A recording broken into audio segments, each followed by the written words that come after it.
அடுத்த பிரதமர் அமித்ஷாவா? பாஜகவை விட்டு விலகும் ஜே.பி. நட்டா அதிர்ச்சியில் பாஜகவினர். அதாவது பிரதமர் மோடி அவர்கள் தனது ஓய்வு அறிவிப்பை வெளியிடுவதற்காகவே ஆர்எஸ்எஸ் தலைமையகத்துக்கு சென்றதாக சஞ்சய் ராவத் தெரிவித்துள்ளார். அந்த வகையில் உத்தவ் பிரிவு சிவசேனா கட்சியின் மூத்த தலைவர் சஞ்சய் ராவத் நேற்று மும்பையில் செய்தியாளர்களை சந்தித்து பேசியிருந்தார். அப்போது பேசிய அவர், பிரதமர் நரேந்திர மோடி ஆர்எஸ்எஸ் தலைமையகம் வந்ததற்கு பின்னால் ஒரு காரணம் இருக்கிறது.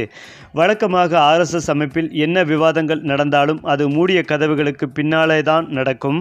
ஆனால் தற்போது சில அறிகுறிகள் தென்படுகின்றன. பிரதமர் மோடி தனது ஓய்வு அறிவிப்பை வெளியிடுவதற்காகவே ஆர்எஸ்எஸ் தலைமையகத்திற்கு சென்றுள்ளார் என தெரிந்தவரை அவர் 10 முதல் 11 ஆண்டுகளில் ஒருபோதும் ஆர்எஸ்எஸ் தலைமையகத்திற்கு சென்றதில்லை. தலைமை மாற்றத்தை ஆர்எஸ்எஸ் விரும்புகிறது.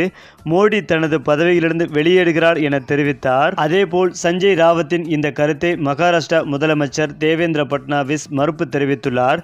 இது தொடர்பாக பேசிய முதலமைச்சர், 2029ஆம் ஆண்டிலும் நரேந்திர மோடியே பிரதமராவார், இது நாடே பார்க்கும் என்றும் அதில் எந்தவித மாற்றமும் ஏற்பட வாய்ப்பில்லை என்றும் தெரிவித்தார் தேவேந்திர பட்னாவிஸ். அதற்கு முன்னதாக மார்ச் 30ஆம் தேதி நாக்பூரில் உள்ள ராஷ்டிரிய சுயசேவம் சங்கத்தின் தலைமையகத்திற்கு சென்ற பிரதமர் நரேந்திர மோடி ஆர்எஸ்எஸ் நிறுவனர் கேசவ பலிராம் கெட்கேவிற்கும் ஆர்எஸ்எஸ் 2ஆம் சர்சங்கடகால மாதவ சதாசிவ கோல்வாருக்கும் அஞ்சலி செலுத்தினார். இதன் பின்னர் பேசிய அவர், ஆர்எஸ்எஸ் இந்தியாவின் அழியாத கலாச்சாரம் மற்றும் நவீன மயமாக்கலின் ஆலமரம் என தெரிவித்தார். மேலும் 75 வயதுக்கு மேற்பட்ட தலைவர்கள் இளைய தலைவர்களிடம் பொறுப்புகளை ஒப்படைத்து ஒதுங்கி செல்ல வேண்டும் என்பது பாஜகவில் எழுதப்படாத விதியாக உள்ள நிலையில் மோடிக்கும் 75 வயதாக போகிறது என்பதும், எடியூரப்பா போன்றவர் இதற்கு விதிவிலக்காக உள்ளனர் என்பதும் குறிப்பிடத்தக்கது.